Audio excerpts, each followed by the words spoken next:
21वीं सदी वो टाइम जब इंसान अपनी भागम भाग वाली जिंदगी में पूरी तरह उलझा हुआ था। काम, जिम्मेदारियां, टेंशन, बस यही सब था। किसी ने सपने में भी नहीं सोचा था कि हमारी इस धरती पर कोई और भी नजर रख रहा है, वो भी ऐसे जैसे कोई साइंटिस्ट माइक्रोस्कोप से पानी की बूंद में रेंगते कीड़े देखता है। हम इंसान तो इस घमंड में चूर थे कि दुनिया सिर्फ हमारी है, बाकी कोई इसका बॉस नहीं। लेकिन ये घमंड जल्द ही चकनाचूर होने वाला था, क्योंकि अंतरिक्ष की गहराई से कुछ तेज दिमाग लालची आंखों से हमारी धरती को घूर रहे थे और वो रच रहे थे हमारे खात्मे की साजिश। कहानी शुरू होती है रे फेरियर से, एक मस्त मौला बंदा जो न्यू जर्सी के बंदरगाह पर क्रेन चलाता था। उसकी लाइफ भी उसी क्रेन के जैसी थी, बड़ी, अकेली और बस खुद का बोझ ढोती हुई। लेकिन बोझ काम का नहीं, उसकी पर्सनल लाइफ का था। रे टिपिकल मुंबई दिल्ली वाला जाट टाइप आदमी था, जिम्मेदारियों से भागने वाला, थोड़ा बचकाना। अपने बच्चों से ज्यादा उसे अपनी 1967 की विंटेज शेल्बी GT 350 कार प्यारी थी। शुक्रवार का दिन था।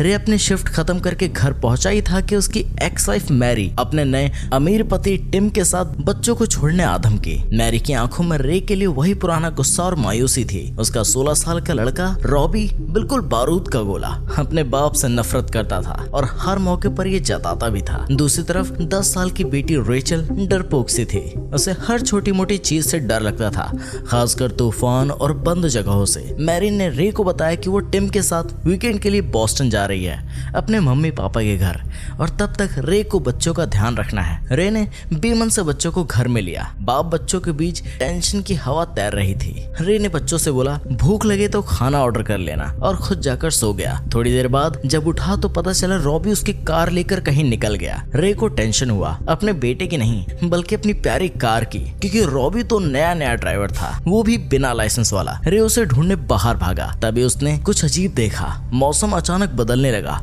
आसमान में काले काले बादल छा गए, हवा में ठंडक घुल गई। ये कोई मामूली तूफान नहीं था। बादल गोल गोल घूम रहे थे, जैसे कोई भयंकर बवंडर आने वाला हो। रे उत्सुकता से रेचल को साथ लेकर घर के पीछे गया। वहां से मौसम का एक खतरनाक तमाशा साफ दिखाई दे रहा था। लोग अपने मोबाइल में ये सब रिकॉर्ड करने लगे। लेकिन तभी कुछ ऐसा हुआ जिसका किसी को अंदाजा भी नहीं था। आसमान से नीली सफेद बिजलियां जमीन पर गिरने लगी। एक बिजली तो उसके बिल्कुल पास ही गिरी थी। रेचल डर के मारे टेबल के नीचे छिप गई। रे ने हंसते हुए कहा, चल बेटा, बिजली एक जगह दोबारा नहीं गिरती। लेकिन वो गलत था।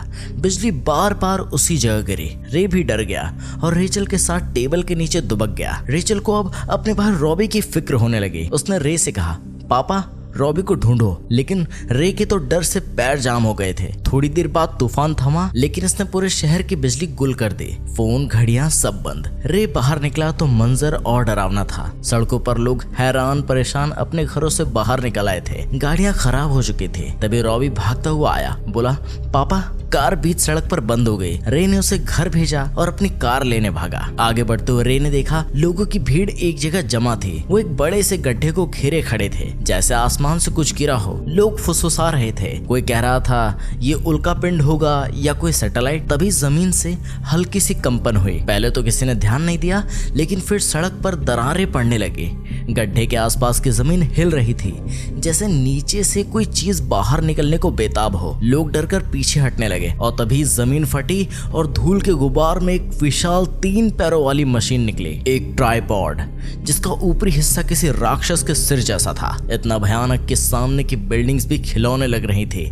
लोग डर के मारे कांप रहे थे। कुछ लोग फोटो खींचने लगे। तभी ट्राइपॉड ने एक डरावनी आवाज निकाली, जैसे कोई जानवर चीख रहा हो, मिक्स्ड विद मशीन की गूंज। वो आवाज सुनकर लोगों की रूह तक कांप गई। इससे पहले कि कोई कुछ समझ पाता, ट्राइपॉड ने अपने टेंटिकल जैसे हथियार निकाले और लोगों पर हमला कर दिया। उनसे निकल रही हीट रे एक ऐसी एनर्जी जो जिस पर पड़ती वो पल भर में राख बन जाता था। उस इंसान को राख बनने में 1 सेकंड से भी कम का टाइम लगता था। लोग चीखते चिल्लाते भागने लगे, लेकिन ट्राइपॉड उनसे कहीं तेज था। वो शहर में अपनी लंबी टांगों पर घूम रहा था और उसकी हीट रे आग उगल रही थी। बिल्डिंग्स, गाड़ियां, लोग सब राख। वह अपनी जान बचाकर घर की तरफ भागा। उसके सामने पड़ोसी, दोस्त सब राख बन रहे थे। चारों तरफ चीखें और जलने की गंध। वो किसी तरह घर पहुंचा, दरवाजा बंद कर दिया और जमीन पर बैठ गया। उसका चेहरा राख से सना हुआ था।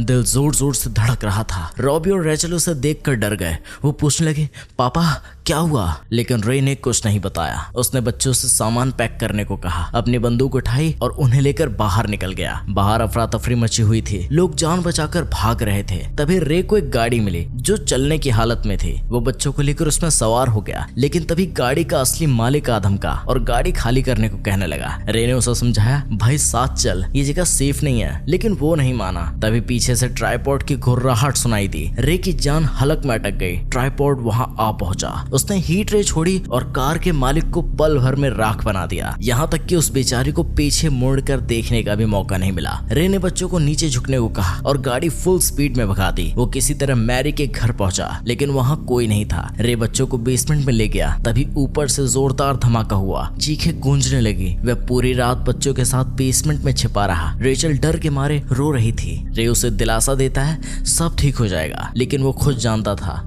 वो झूठ बोल रहा है। अगली सुबह जब बाहर सन्नाटा हुआ, रे ने हिम्मत करके ऊपर झांका। बाहर एक प्लेन क्रैश हो गया था जो घर को तोड़ता हुआ अंदर घुस आया था। मलबा बिखरा हुआ था, लेकिन कोई जिंदा इंसान नहीं। तभी रे ने प्लेन के मलबे से दो लोगों को पानी की बोतलें चुराते हुए देखा। वो रिपोर्टर्स थे जो मिलिट्री के साथ ट्राइपॉड की कवरेज लेने आए थे। रे ने पूछा, ये ट्राइपॉड्स क्या है? रिपोर्टर ने बताया, कोई नहीं जानता, लेकिन ये ढेर सारे हैं, पूरी दुनिया में फैल चुके हैं, शहरों को राख में मिला रहे हैं, सारे कम्युनिकेशन सिस्टम, सैटेलाइट सब तबाह। अब रिपोर्टर ने उसे एक फुटेज दिखाई जिसमें तूफान के वक्त गिरी बिजली कोई आम बिजली नहीं थी। वो कैप्सूल जैसी कोई चीज थी जो आसमान से गिरी और जमीन में सीधा घुस गई। उसमें शायद कोई था जो अब इन ट्राइपॉड्स को चला रहा है और इसके आसपास एक अदृश्य शील्ड है जिसे कोई हथियार भेद नहीं सकता। यानी कि जो भी उस पर हमला कर रहा है वो उस तक पहुंचने से पहले ही नष्ट हो जा रहा है। चाहे वो कोई हथियार हो, चाहे कोई गोली हो, चाहे कोई तोप का गोला हो, कोई भी उस ट्राइपॉड तक पहुंच ही नहीं पा रहा है। ये सब सुनकर रे समझ गया,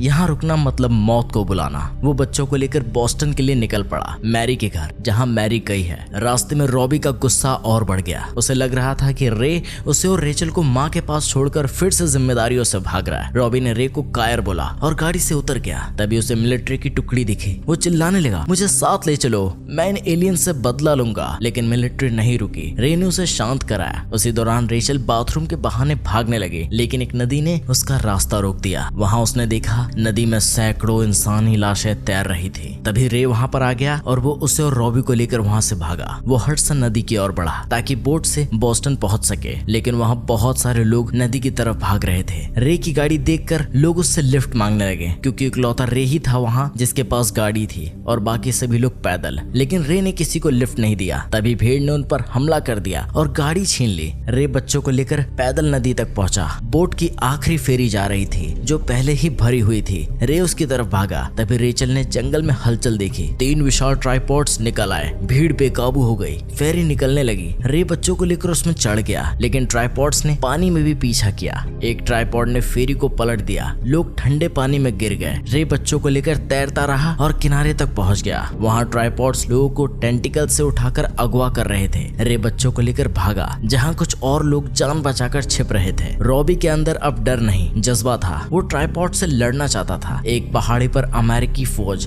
ट्राइपॉड से भिड़ने की तैयारी कर रही थी। रॉबी ने कहा, मैं उनके साथ लड़ूंगा। रे ने उसे रोकने की कोशिश की, लेकिन रॉबी नहीं माना। आखिरकार रे ने उसे जाने दिया। फौज ने ट्राइपॉड्स पर हमला किया, लेकिन ट्राइपॉड्स के शील्ड सब बेकार कर रहे थे। ट्राइपॉड्स ने जवाबी हमला किया और पूरी पहाड़ी आग में जल उठी। रे को याद आया कि इसी पहाड़ी पर तो उसका बेटा गया था, यानी कि वो भी मारा गया। ये देखकर रे को बहुत ज्यादा दुख हुआ, लेकिन रे वहाँ रुक नहीं सकता था। इसीलिए रे रेचल को लेकर वहाँ से भागा। तभी वो देखता है एक फार्म हाउस में एक आदमी ने उसे बुलाया। वो हार्लन ऑगविली था। वो पागलपन में डूबा हुआ था। उसने कहा, ये जंग नहीं सफाया है, एलियंस हमें कीड़े समझते हैं। रे ने उसे चुप कराया, लेकिन ऑगविली की सनक बढ़ती गई। उसने बताया कि जापान में एक ट्राइपॉड मार गिराया गया, यानी उनकी कोई कमजोरी है। तभी रे ने ध्यान दिया, एलियंस के ट्राइपॉड किसी जड़नुमा पौधे को शहर में फैला रहे हैं जिनमें इंसानों का खून बह रहा था। तभी अचानक एक ट्राइपॉड का टेंटिकल बेसमेंट में घुस आया। रे और रेचल छिप गए, लेकिन ऑगिल्वी ने कुल्हाड़ी उठाई। रे ने उसे रोका, वरना सब मारे जाते। फिर 4 एलियन बेसमेंट में आए, बड़ी बड़ी आंखें, डरावने प्राणी। ऑगिल्वी उन पर बंदूक तानने लगा, लेकिन रे ने उसे रोका। एलियंस चले गए, लेकिन अगली सुबह रे ने देखा वो जड़े और पौधे इंसानों के खून से सींचे जा रहे थे, यानी कि उन पौधों को पनपने के लिए इंसानों का खून चाहिए था। ऑगिल्वी पागलपन से चिल्लाने लगा।